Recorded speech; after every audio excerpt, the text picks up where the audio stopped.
Servir le Seigneur est le moyen d'être rempli du Saint-Esprit. Éphésiens 5, versets 18 à 21. Ne vous enivrez pas de vin, c'est de la débauche. Soyez au contraire remplis de l'Esprit. Entretenez-vous par des psaumes, par des hymnes et par des cantiques spirituels, chantant et célébrant de tout votre cœur les louanges du Seigneur. Rendez continuellement grâce pour toutes choses à Dieu le Père au nom de notre Seigneur Jésus-Christ, vous soumettant les uns aux autres dans la crainte de Christ. Le passage des Écritures d'aujourd'hui est tiré d'Éphésiens 5, versets 18 à 21, et je voudrais focaliser mon sermon sur le verset 18 en particulier. « Et ne vous enivrez pas de vin, c'est de la débauche, soyez au contraire remplis de l'Esprit. » Avant ce passage, le Seigneur nous a dit à tous de croire dans l'évangile de l'eau et de l'Esprit. Que l'impudicité, qu'aucune espèce d'impureté et que la cupidité ne soient pas même nommées parmi vous ainsi qu'il convient à des saints. Qu'on n'entende ni paroles déshonnêtes, ni propos insensés, ni plaisanteries, choses qui sont contraires à la bienséance, qu'on entende plutôt des actions de grâce. Éphésiens 5, versets 3 à 4. Ce passage nous a été donné à nous les croyants dans l'évangile de l'eau et de l'Esprit. Le Seigneur dit alors que pour ceux qui sont devenus justes par la foi, mais tout ce qui est condamné est manifesté par la lumière, car tout ce qui est manifesté est lumière. Éphésiens 5, verset 13. Il nous dit ensuite dans le passage des Écritures d'aujourd'hui d'être remplis du Saint-Esprit. Notre tâche pour aujourd'hui est de découvrir comment interpréter ce passage correctement et comment être remplis du Saint-Esprit dans nos vies. Le fait que nous devions être remplis de l'Esprit, Éphésiens 5, verset 18, ne signifie clairement pas que nous devions être pleins d'émotions, plutôt cela signifie que nous devons avoir la plénitude de l'Esprit de Dieu dans nos vies, et pour ce faire le Seigneur nous dit de ne pas nous enivrer de vin. Comment pouvons-nous nous assurer d'être remplis de l'Esprit Saint comme le Seigneur nous l'a commandé ? Être remplis du Saint-Esprit, c'est que tout soit immergé dans la volonté de Dieu. En d'autres termes, nous remplir de Dieu dans tous les aspects de notre vie est ce que signifie avoir la plénitude de l'Esprit. Tous ceux qui sont nés de nouveau d'eau et d'esprit ont des attributs spirituels et charnels, donc nous les expérimentons tous deux dans nos vies, mais malgré cela, la direction de nos vies doit être fixée sur les buts spirituels que Dieu a placés devant nous. Quand nous nous immergeons dans l'œuvre de Dieu, nous pouvons avoir la plénitude du Saint-Esprit. Plus tôt, en Éphésiens 5, verset 3, l'apôtre Paul nous a dit « Que l'impudicité, qu'aucune espèce d'impureté et que la cupidité ne soient pas même nommées parmi vous, ainsi qu'il convient à des saints. » Puis il continue dans le passage des Écritures d'aujourd'hui « Soyez remplis de l'Esprit » Éphésiens 5, verset 18. Comment pouvons-nous être remplis du Saint-Esprit ? Nous pouvons tous être remplis du Saint-Esprit si nous nous immergeons dans l'œuvre de Dieu, dans tout ce que nous faisons, que nous travaillions au travail, étudions à l'école ou guérions une affaire. Pour ce faire, il est absolument indispensable que nous écoutions la parole de Dieu, qu'il nous donne par son Église. Si nos pensées sont préoccupées par l'œuvre de Dieu, comme où implanter son Église et à qui prêcher l'évangile de l'eau et de l'Esprit, alors nous pouvons dire que nous avons la plénitude du Saint-Esprit. Le Saint-Esprit est Dieu lui-même, donc si nous nous immergeons dans l'œuvre de Dieu, nous serons dirigés par le Saint-Esprit. Si notre désir est d'établir l'Église de Dieu et de prêcher l'évangile de l'eau et de l'Esprit dans le monde entier, si nous prions pour cette œuvre de diffusion de l'Évangile et nous y préparons par nos vies de foi, nous atteindrons la plénitude de l'Esprit comme une évidence. Il est écrit en Éphésiens 5, verset 18 « Ne vous enivrez pas de vin, c'est de la débauche, soyez au contraire remplis de l'Esprit. Si vous buvez trop, vous serez ivres, mais si vous pensez à l'œuvre de Dieu, vous voulez discerner sa volonté et participer aux choses qui plaisent à Dieu, vous serez vivifiés de la plénitude du Saint-Esprit. » Comment pourrions-nous atteindre la plénitude de l'Esprit sans dédier nos vies à l'œuvre de Dieu et à la diffusion de son Évangile ? Si nous marchons vers la lumière comme il convient aux enfants de lumière, comprenons quelle est la volonté de Dieu, prions pour l'œuvre de Dieu qui est révélée par l'Église, cherchons ce dont a besoin l'Église de Dieu et ce dont les âmes ont besoin, et désirons de tout cœur servir le Seigneur, alors nous pouvons être remplis de l'Esprit dans nos vies. Qu'en est-il de vous alors ? Participez-vous à l'œuvre de Dieu pour édifier son Église ? Combien d'attention accordez-vous à l'œuvre de Dieu si l'Église est implantée à l'étranger ou sauve des âmes autour de vous ? Si vous gardez vos pensées sur l'œuvre de Dieu qui sauve les âmes et priez pour la diffusion de l'Évangile, vous serez toujours remplis du Saint-Esprit. Mais si vous vous permettez d'être ivres de ce monde, pensant que rien ne compte plus pour vous puisque vous avez reçu la rémission des péchés en croyant dans l'Évangile de l'eau et de l'Esprit et n'irez pas en enfer, alors vous ne pouvez avoir la plénitude de l'Esprit. C'est seulement quand vous faites l'œuvre de Dieu que votre vie peut être entièrement immergée dans l'Esprit de Dieu. Quand nous prions Dieu que sa volonté soit faite, nous devenons un cœur avec Dieu. Quand nous sommes un cœur avec Dieu dans nos prières, nous sommes conduits par le Saint-Esprit. Chaque saint doit être conscient de l'œuvre de l'Esprit au lieu des affaires du monde. Tous les saints qui ont reçu la rémission des péchés doivent être immergés dans l'œuvre de l'Esprit.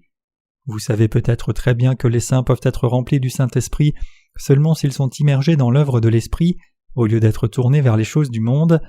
Vous ne devriez jamais cesser d'être immergés dans l'œuvre de l'Esprit en étant détournés par les choses du monde. Il est absolument impératif que nous discernions tous clairement quelle est la volonté de Dieu, nous immergions dans son œuvre et dévouions chaque petite force que nous avons dans l'œuvre de Dieu pour que la volonté de Dieu s'accomplisse sur la terre. C'est alors que nous pouvons vraiment atteindre la plénitude du Saint-Esprit. C'est notre expérience que lorsque nous prêchons l'évangile de l'eau et de l'Esprit aux autres, nous sommes nous-mêmes immergés dans la plénitude de l'Esprit. Effectivement, le royaume des justes est un monde rempli du Saint-Esprit. Nous avons un autre monde que ce monde présent, un royaume rempli du Saint-Esprit. De quoi ce monde est-il rempli ? Spirituellement parlant, c'est un monde dans lequel tout saint juste est capable de mener une vie juste devant les autres. C'est quand vous vivez dans ce royaume spirituel avec la plénitude du Saint-Esprit que votre cœur est rafraîchi, joyeux et plein de joie. C'est quand vous faites l'œuvre de Dieu comme cela que vous pouvez expérimenter la plénitude de l'Esprit dans votre vie. Certains pourraient alors dire que cette joie est la satisfaction que l'on a lorsqu'un travail est bien fait et se demander comment ceci peut être la plénitude de l'Esprit. Mais ce que vous devez réaliser ici, c'est que lorsque vous faites l'œuvre de Dieu, le Saint-Esprit travaille avec vous, et c'est pour cela que vous pouvez atteindre la plénitude de l'Esprit. Il est donc très important pour vous et moi de faire attention à l'œuvre de Dieu. Si nous avons effectivement reçu la rémission des péchés en croyant dans l'évangile de l'eau et de l'Esprit, alors il est juste pour nous de ne plus nous intéresser aux affaires du monde, mais d'accorder notre attention à l'œuvre de Dieu. C'est seulement quand nous participons à l'œuvre qui plaît à Dieu que nous pouvons avoir la plénitude de l'Esprit. Autrement dit, la plénitude de l'Esprit ne peut s'obtenir que quand nous prêchons et servons l'évangile de l'eau et de l'Esprit. L'apôtre Paul nous a tous exhortés ici dans le passage des Écritures d'aujourd'hui. Ne vous enivrez pas de vin, c'est de la débauche. Soyez au contraire remplis de l'Esprit. Entretenez-vous par des psaumes, par des hymnes et par des cantiques spirituels, chantant et célébrant de tout votre cœur les louanges du Seigneur. Rendez continuellement grâce pour toutes choses à Dieu le Père, au nom de notre Seigneur Jésus-Christ, vous soumettant les uns aux autres dans la crainte de Christ. Éphésiens 5, versets 18 à 21. Quand vous chantez des hymnes pour louer Dieu, votre cœur est immergé dans son amour. Une fois que vous vous immergez dans l'œuvre de Dieu, vous vous verrez rempli du Saint-Esprit en un rien de temps. L'apôtre Paul nous a dit de nous soumettre les uns aux autres dans la crainte de Dieu. Paul dit que nous serons remplis du Saint-Esprit si nous remercions le Seigneur dans la crainte de Dieu et le louons en nous confiant dans l'évangile de l'eau et de l'Esprit. La Bible dit aussi que la plénitude de l'Esprit s'obtient quand nous demeurons dans la lumière, pensons à Dieu, sommes conscients de son œuvre et y travaillons vraiment. Permettez-moi de vous poser une question à tous. Alors que nous menons nos vies sur la terre, combien pensez-vous vraiment à l'œuvre de Dieu ? Combien êtes-vous conscient de l'œuvre de Dieu plus que de vos affaires ? Chacun de nous doit s'examiner individuellement pour voir combien d'attention nous donnons à l'œuvre de Dieu.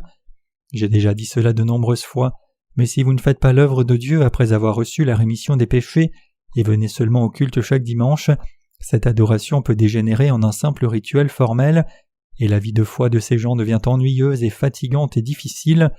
Nous devons adorer Dieu avec nos cœurs, conscients de son œuvre dans nos vies quotidiennes et suivant toujours sa volonté. Lorsque nous quittons nos préoccupations du monde et nous rassemblons à l'heure du culte, nous prions Dieu d'un même cœur pour demander son aide, guérir les blessures de nos cœurs par la parole de Dieu et grandir dans la foi. C'est quand nous menons cette vie de foi que l'adoration que nous offrons à Dieu a un bénéfice spirituel conséquent pour nous et donne aussi gloire à Dieu. Cette adoration bénie qui est offerte par l'évangile de l'eau et de l'Esprit est ce qui nous apporte la plénitude de l'Esprit. Sommes-nous conscients du désir de Dieu et de ce qu'il nous a confié dans nos vies ? Il est absolument impératif que nous sachions tous ce que Dieu veut de nous et quel travail il nous a confié, et de faire toutes les préparations nécessaires pour l'œuvre de Dieu et réellement l'accomplir dans nos vies. C'est alors que nous pouvons recevoir la plénitude de l'Esprit donnée par Dieu. Même si nous avons reçu la rémission des péchés en croyant dans l'évangile de l'eau et de l'Esprit, nous ne pouvons atteindre la plénitude de l'Esprit à moins de servir l'œuvre de Dieu fidèlement.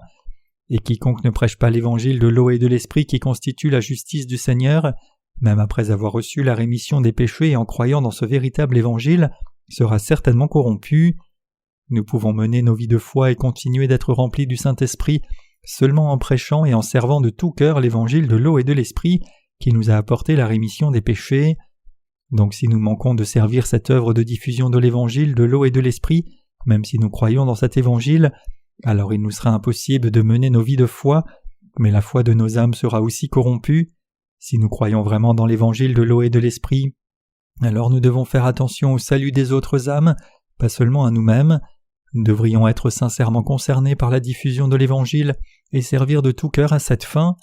Si vous n'êtes pas en mesure de prêcher l'Évangile directement, alors vous devriez soutenir le ministère de l'Évangile par derrière de la manière dont vous le pouvez, soit en faisant des contributions financières, en offrant vos services volontaires à notre ministère de littérature, ou juste en priant. Alors que nous menons nos vies de foi, nous devons soutenir le ministère de l'Évangile de toute manière possible. C'est parce que c'est en servant l'œuvre de Dieu que nos cœurs atteignent la plénitude de l'Esprit. Quand nos cœurs sont-ils immergés dans la justice de Dieu? L'évangile de l'eau et de l'Esprit constitue la justice de Dieu. Quand nous servons ce bel évangile, nous craignons Dieu et le glorifions, mais si nous ne sommes pas conscients de la justice de Dieu dans nos vies quotidiennes, nous ne pouvons pas vraiment servir l'évangile du coup. Nous devons donc penser à la justice de Dieu tout le temps et faire son œuvre par la foi. Bien sûr, puisque nous avons reçu la rémission des péchés en croyant dans l'évangile de l'eau et de l'esprit, nos cœurs demeurent toujours dans la paix du Seigneur, même si nous nous sentons parfois dépassés par tant de travail. Pour diffuser l'évangile cependant, nous devons toujours planifier l'œuvre de Dieu dans le temps et prier Dieu en détails concrets pour accomplir cette œuvre. Si nous cessons d'implanter des églises ou manquons de servir l'évangile de l'eau et de l'esprit d'une autre façon, nous finirons par perdre notre foi. Nous cherchons tous à être remplis du Saint-Esprit. Voulez-vous vraiment être remplis du Saint-Esprit? Par hasard quelqu'un ici pense-t-il « Je suis trop fatigué pour m'intéresser à la plénitude de l'Esprit » Si vous vivez dans la plénitude de l'Esprit, alors votre cœur sera joyeux avant tout. Donc quand je prêche la parole de Dieu, je suis si vivifié parfois que j'ai l'impression de vivre dans un monde complètement différent. C'est en prêchant l'évangile de l'eau et de l'Esprit que nos cœurs peuvent être remplis du Saint-Esprit. Ce ne serait pas exagéré de dire que toute personne dans ce monde, y inclus nous, est obsédée par quelque chose. Les psychiatres disent que personne n'est complètement libre d'un genre de maladie mentale. Tout le monde a des problèmes mentaux d'une façon ou d'une autre. Les psychiatres eux-mêmes ont-ils un esprit saint alors? Non, même les psychiatres sont fous. Les docteurs et les patients aussi, tout le monde vit dans la folie. Par folie, je parle d'être complètement immergé dans quelque chose. Donc dans ce contexte, être fou, c'est être obsédé par quelque chose. Une joie peut venir du fait d'être obsédé par les choses de ce monde mais ne dure pas longtemps. Peut-être que la folie est un terme inapproprié à utiliser quand il s'agit de l'œuvre de Dieu, mais si vous êtes fou de l'œuvre de Dieu et vous immergez dedans, cela éclaire votre esprit, apporte la joie dans votre cœur et rend votre vie digne. La plénitude de l'esprit peut s'obtenir seulement par ceux qui, après avoir reçu la rémission des péchés en croyant dans l'évangile de l'eau et de l'esprit, servent vraiment le Seigneur avec tout leur dévouement et prennent part à l'œuvre de Dieu tous les jours de leur vie. Par contre, ceux qui ne font pas attention à l'œuvre de Dieu ne peuvent pas être remplis du Saint-Esprit. De plus, seuls ceux qui sont immergés dans l'œuvre de Dieu peuvent vraiment recevoir et jouir de toutes les bénédictions écrites dans la parole de Dieu. Donc je vous demande que vos vies quotidiennes soient remplies du Saint-Esprit en servant l'évangile de l'eau et de l'esprit encore plus fidèlement. Rappelez-vous que vous pouvez atteindre la plénitude de l'esprit seulement quand vous êtes conscient de l'œuvre de Dieu et servez le Seigneur fidèlement. Vous ne devez jamais oublier cette vérité indéniable. La plénitude de l'esprit s'atteint seulement quand vous croyez et servez la justice de Dieu. Il est absolument impossible d'être rempli du Saint-Esprit sans croire dans la justice de Dieu ni servir son œuvre. Il ne vous est pas non plus possible d'atteindre la plénitude de l'Esprit sans écouter la parole de Dieu par les assemblées de son Église. Vous devez donc vous unir à l'œuvre de Dieu en croyant dans sa justice. C'est alors seulement que vous pouvez être rempli du Saint-Esprit dans votre vie. C'est seulement quand votre vie de foi est unie à tous les autres croyants dans l'évangile de l'eau et de l'Esprit, le seul et vrai évangile de Dieu, que vous obtenez la plénitude de l'Esprit. Les dangers de l'autocomplaisance. Nous ne devrions pas succomber à l'autocomplaisance, contents d'avoir reçu la rémission des péchés. Nous ne pouvons pas nous permettre de nous asseoir oisifs comme cela et manquer de faire l'œuvre de Dieu par conséquent. Si nous avons vraiment reçu la rémission des péchés en croyant dans l'évangile de l'eau et de l'Esprit, nous devons comprendre quelle est la volonté du Seigneur et servir son œuvre dans l'unité. C'est alors seulement que nous pouvons être formés en gens de foi qui marchent toujours avec Dieu. Même si vous avez reçu la rémission des péchés et êtes sans péché, si vous menez votre vie comme si vous n'aviez rien à faire pour servir la justice de Dieu par la foi, et ne faites pas attention à ce que fait l'Église de Dieu, alors vous ne pouvez pas atteindre la plénitude de l'Esprit. Maintenant que vous avez reçu la rémission des péchés, il est juste pour vous de servir la justice de Dieu, de suivre sa volonté, de vous soucier de son œuvre, de prier et de demeurer avec les saints dans l'unité. Une telle vie menée par la connaissance et la foi dans la justice de Dieu est la vraie vie de foi qui est menée dans la plénitude de l'Esprit. Même parmi nous, il y a des gens qui ne veulent pas servir l'évangile de la justice de Dieu en dépit d'avoir reçu la rémission des péchés. Mais est-il juste que tous saints rachetés servent les choses du monde au lieu de servir l'évangile de la justice de Dieu? Non, bien sûr que non.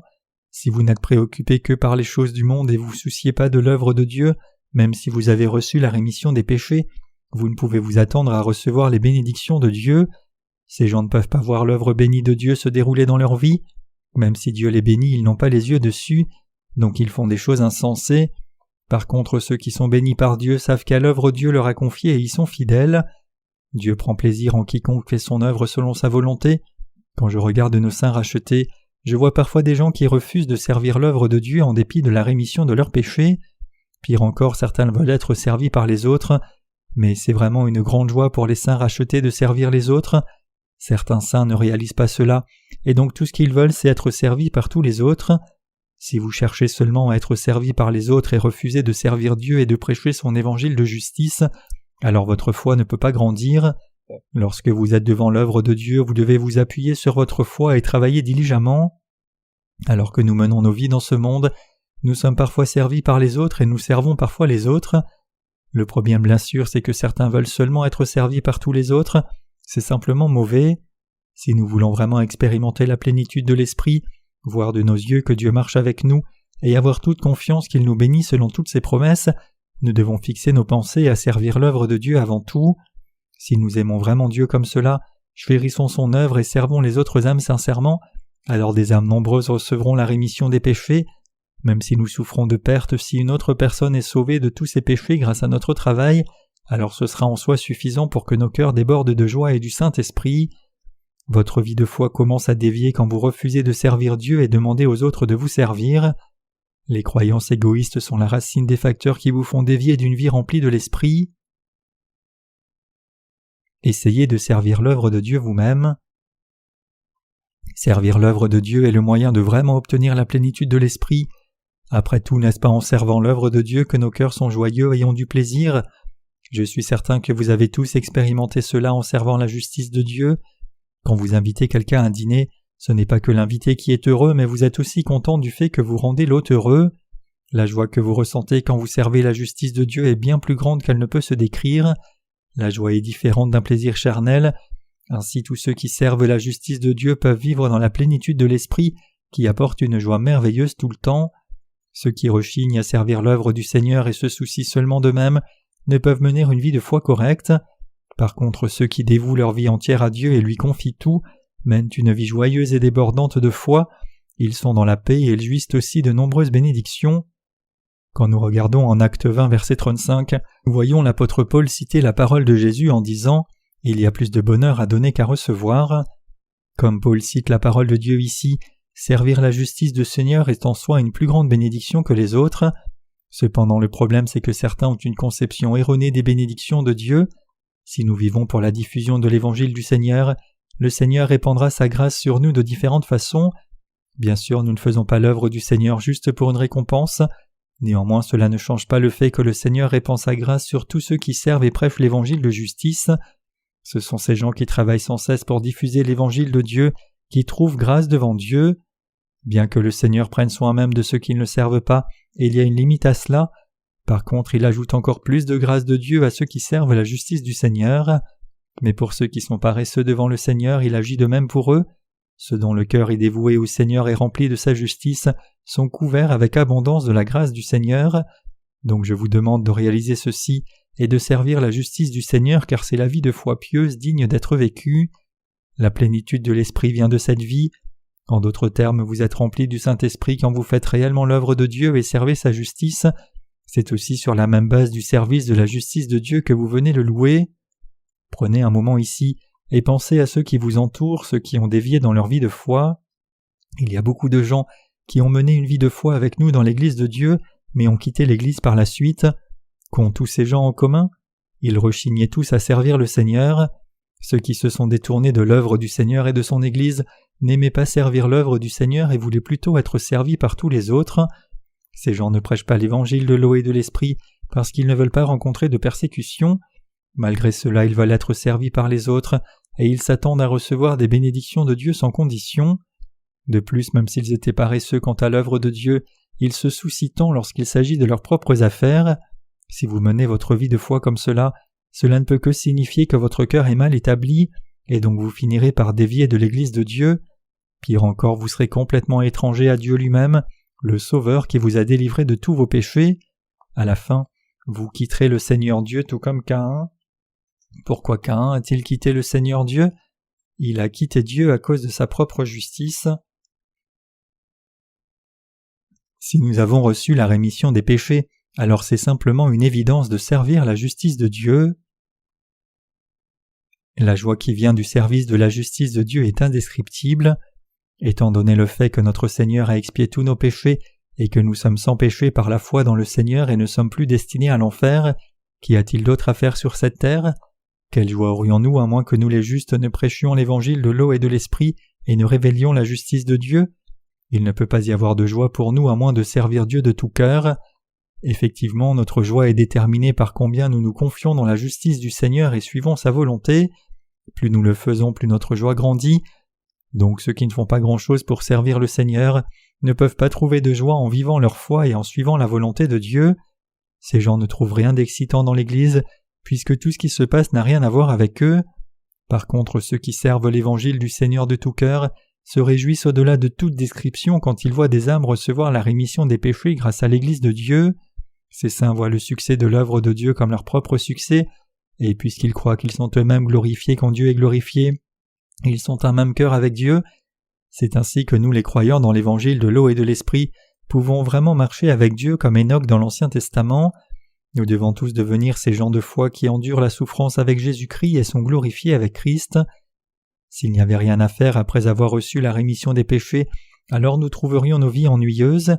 Si nous ne servons pas l'évangile de l'eau et de l'esprit ni ne participons à l'œuvre de l'Église de Dieu pour soutenir le ministère de l'évangile, nos vies sur la terre n'ont aucun but. Quelle excitation aurions-nous s'il n'y avait rien à faire pour servir l'évangile de l'eau et de l'esprit?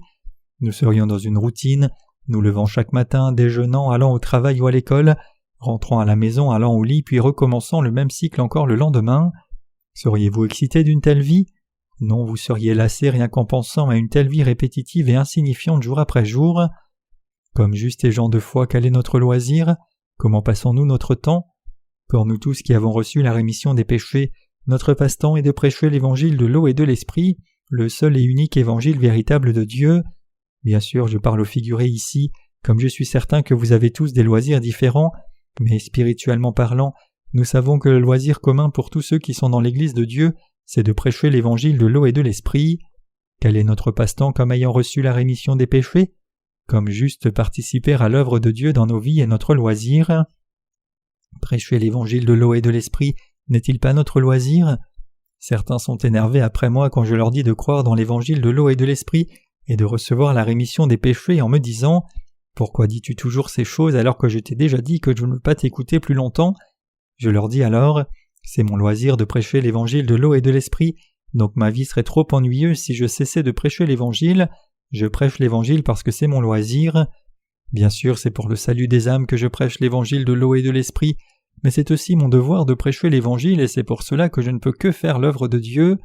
De plus, j'ai le Saint-Esprit qui demeure dans mon âme, et donc c'est mon appel de prêcher l'évangile. C'est pour cela que je dis à tout le monde « Pourquoi ne croyez-vous pas dans l'évangile de l'eau et de l'esprit pour recevoir la rémission des péchés? C'est si merveilleux de recevoir la rémission des péchés. Je suis moi-même si heureux d'avoir été remis de tous mes péchés. Vous serez aussi réjouis quand vous recevrez la rémission des péchés. Votre vie entière changera. C'est parce que lorsque vous serez remis de tous vos péchés, non seulement vous serez délivrés de la malédiction et de la destruction, mais vous recevrez aussi la vie éternelle et trouverez la vraie joie. Si les saints n'avaient rien à faire pour servir le Seigneur, alors la vie dans ce monde serait insupportable. Je sais cela par expérience, car il y a un temps où je n'ai pas pu servir l'évangile du Seigneur pendant 1 an et demi, en dépit de mon souhait de le faire. Pendant ce temps où les circonstances ne me permettaient pas de servir l'évangile de l'eau et de l'esprit, j'ai réalisé quelle grande bénédiction c'était de servir l'évangile de l'eau et de l'esprit quand je le pouvais. Patrick Henry, un combattant pour l'indépendance américaine, a dit cette phrase célèbre « Donnez-moi la liberté ou donnez-moi la mort ». C'est exactement ce que je ressentais quand j'étais dans une situation où je ne pouvais pas servir l'évangile de l'eau et de l'esprit. J'étais si misérable que j'aurais préféré mourir plutôt que vivre une vie insignifiante. J'étais si frustré que j'ai même souhaité que Dieu m'enlève de la terre. Donc vous pouvez imaginer combien j'ai été réjoui et reconnaissant quand j'ai pu servir à nouveau la justice du Seigneur. Mes chers croyants, puisque nous les rachetés avons le Saint-Esprit qui demeure dans nos cœurs, nous devons faire ce qui plaît au Saint-Esprit. C'est précisément parce que nous sommes habités du Saint-Esprit que nos cœurs peuvent se réjouir seulement quand nous servons l'évangile de l'eau et de l'Esprit du Seigneur.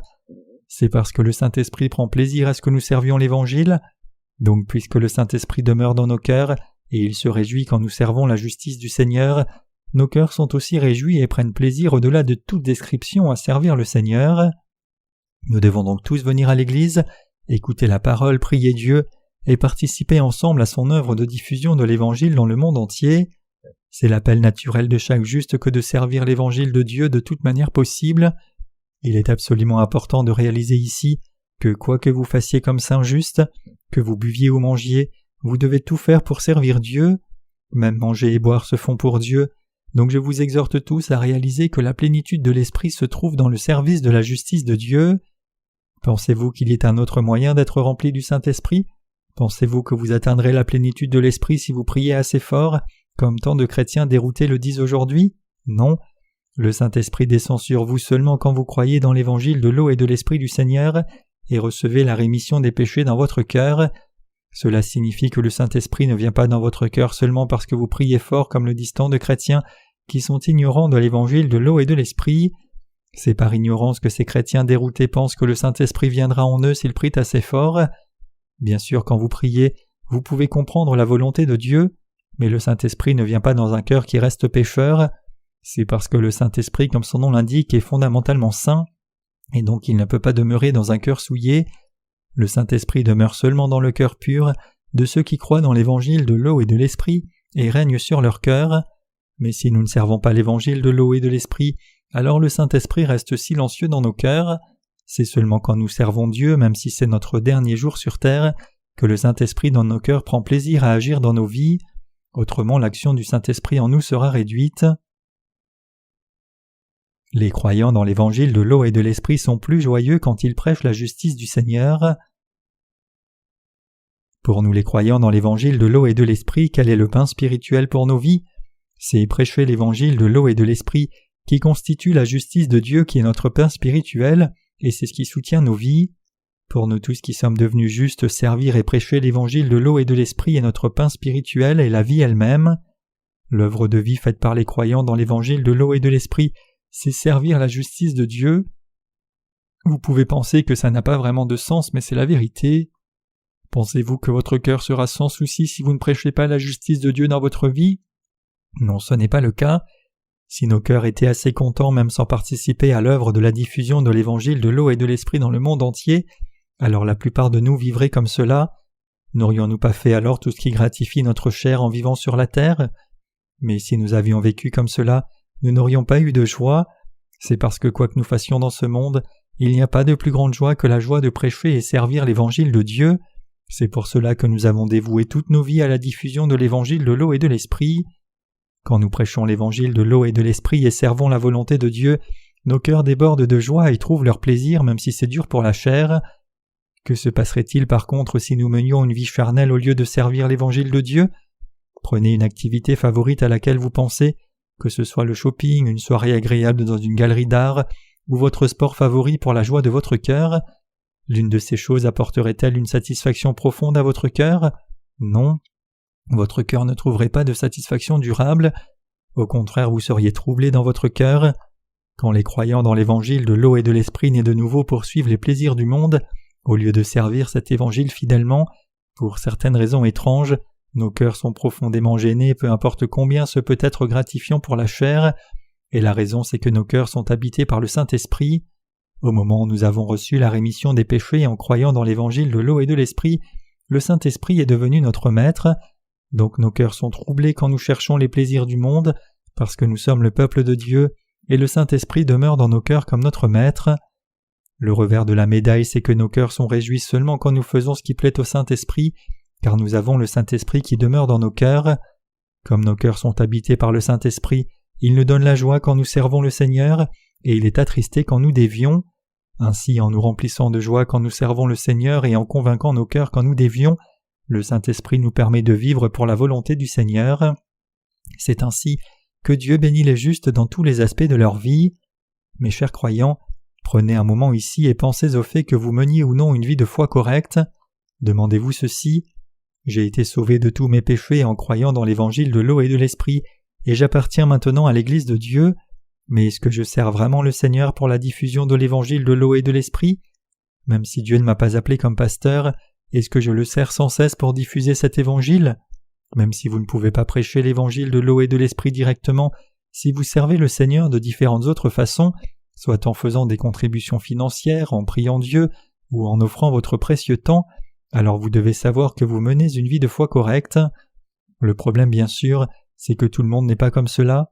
En effet, certains peuvent penser « J'ai été sauvé de tous mes péchés, mais je ne veux pas vraiment servir le Seigneur. Je suis seulement intéressé par ce que je peux obtenir de l'Église de Dieu. Aussi, je n'ai jamais servi personne auparavant, donc je ne saurais pas quoi faire même si je le voulais. » Si vous pensez comme cela, je vous demande d'essayer de servir le Seigneur plus fort. Mettez vos pensées sur la diffusion de l'Évangile et voyez ce qui se passe si vous commencez à soutenir le ministère de l'Évangile. Une fois que vous vous confiez dans la justice de Dieu et le servez, vous pourrez comprendre ce que cela signifie qu'être rempli du Saint-Esprit. Et quand vous servez ainsi l'Évangile et portez le fruit de la justice de Dieu, le Saint-Esprit qui demeure dans votre cœur sera plein de joie. Donc il est très important que vous vous examiniez vous-même pour voir si vous servez le Seigneur ou non maintenant. Regardez attentivement à vous-même et voyez si votre foi est droite ou non. Cela signifie que même si vous êtes sauvé, vous devez vous examiner attentivement pour voir si vous menez votre vie de foi correctement ou non. Êtes-vous troublé par ce que vous voyez en vous-même? Vous demandez-vous comment servir le Seigneur alors que vous n'avez ni argent ni temps? Mais Dieu vous a déjà donné l'occasion de le servir même dans vos circonstances difficiles. Il vous a béni pour servir l'évangile de l'eau et de l'esprit, non avec ce que vous avez, mais avec ce que Dieu vous a donné. En d'autres termes, Dieu vous a donné la foi dans sa parole, pour que vous soyez tous capables de servir l'évangile de l'eau et de l'esprit si seulement vous y pensez. Je vous demande à tous de réaliser cela. Ne dites pas seulement « Je n'ai ni le temps ni l'argent de servir l'évangile de l'eau et de l'esprit, comment pourrais-je servir le Seigneur si je n'ai rien ?» Même si vous n'avez ni le temps ni l'argent, il y a toujours un autre moyen de servir l'évangile de l'eau et de l'esprit. Dieu a déjà tout fait pour que vous puissiez servir l'évangile de l'eau et de l'esprit en dépit de vos limites. Si vous refusez toujours de servir le Seigneur, pensant que Dieu ne vous a rien donné pour aider à servir l'évangile de l'eau et de l'esprit, alors je vous exhorte à prier Dieu. Demandez-lui de vous donner la bonne foi et de vous bénir avec prospérité, santé et assez de temps pour pouvoir servir Dieu. Dieu vous donnera alors tout ce dont vous avez besoin, et quand vous servez ainsi le Seigneur, le Saint-Esprit vous amène une joie et un bonheur indescriptibles dans votre cœur par ce service. Il est absolument important pour nous tous de savoir ce que signifie mener une vie de foi correcte. Vous devez réaliser ici que le seul fait d'être sauvé de vos péchés, le seul fait de fréquenter l'Église de Dieu, ne suffisent pas à dire que vous devenez une personne de foi automatiquement. Les plaisirs de la chair passent. Avec le temps, les plaisirs charnels disparaissent. Par contre, la joie que vous recevez en servant le Seigneur, en vous unissant à l'Église et en travaillant pour Dieu et son Évangile est éternelle. Vous vous en souviendrez toujours. Si vous dévouez votre cœur à la justice du Seigneur et le servez de toutes les façons possibles, la joie de la rémission des péchés et le plaisir d'avoir votre cœur rempli du Saint-Esprit resteront avec vous jusqu'au jour où vous entrerez dans le royaume des cieux. Vous recevrez les bénédictions de Dieu chaque jour et vous trouverez toujours son aide dans votre quotidien. Vous expérimenterez ces choses merveilleuses si vous vivez par la foi. Donc je vous demande poliment mais fermement de ne jamais manquer aucune réunion de l'Église de Dieu et de toujours participer à son œuvre de diffusion de l'Évangile. Mes chers croyants, vivons tous notre foi pour diffuser l'Évangile de la justice de Dieu et menons une vie pieuse. Au lieu de servir l'Évangile à contre-cœur, servons-le joyeusement par la foi et chérissons l'Évangile du Seigneur où que nous soyons. Nos cœurs seront alors pleins de joie et atteindront la plénitude de l'Esprit. Nous tous rassemblés ici, frères et sœurs, sommes nés de nouveau en croyant dans l'Évangile de l'eau et de l'Esprit, et j'espère et prie que nous vivions tous par cette foi commune pour servir le Seigneur dans nos vies. Ceux qui servent le Seigneur sans aucun égoïsme ont la plénitude du Saint-Esprit dans leur cœur, je peux le garantir à tout le monde. Par contre, ceux qui pensent seulement à eux-mêmes et ne veulent pas servir le Seigneur ne peuvent pas avoir la plénitude de l'Esprit. Que nous soyons remplis ou non du Saint-Esprit dépend de la fidélité avec laquelle nous suivons le Seigneur et de la diligence avec laquelle nous servons l'Évangile. Donc j'espère et prie que nous restions tous fidèles à Dieu jusqu'à la fin et vivions le restant de nos vies remplis du Saint-Esprit. Alléluia.